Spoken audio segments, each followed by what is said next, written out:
distinguished, dedicated university supporter and an alum, and serves on the Binghamton University Foundation Board of Directors.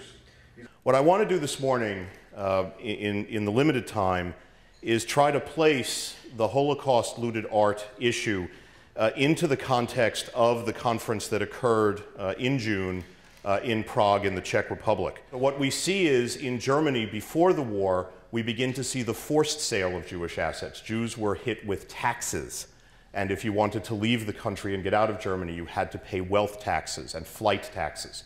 So there was the forced sale of assets, and then once the war begins in earnest, it was just out and out looting.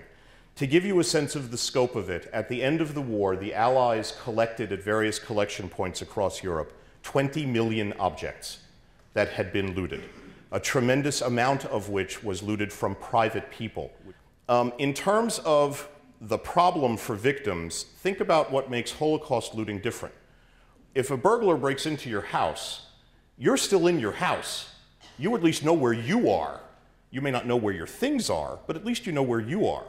At the end of the Holocaust, you had the entire Jewish population of Europe having been either wiped out or dispersed. People were driven from their places of residence and their homes and where their families had been for generations, and in most cases could not go back, especially with regard to Eastern European communities. So the victims were dispersed, and their goods were dispersed. At the same time, there was no single legal standard. The world had never seen anything like this. And so instead of one legal standard, you have multiple legal standards as you go from country to country. In fact, in the United States, we don't have one legal standard. We have 50.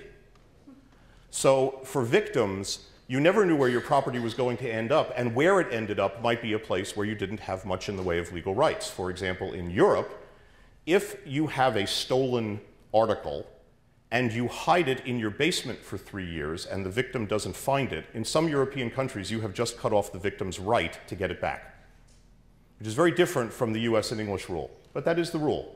Different history, different laws. These are the kind of issues that we're sorting out, and there are days when it feels like you're just banging your head against a wall, but eventually you get a callus on your forehead from that, and that's a good thing. And so you just keep chipping away at the mountain.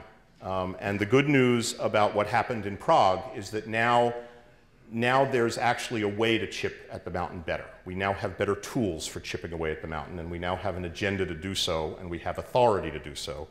And so hopefully the next few years, maybe we'll start seeing a little bit more justice in the area as we sort out some of these very difficult issues. So thank you very much for your time today.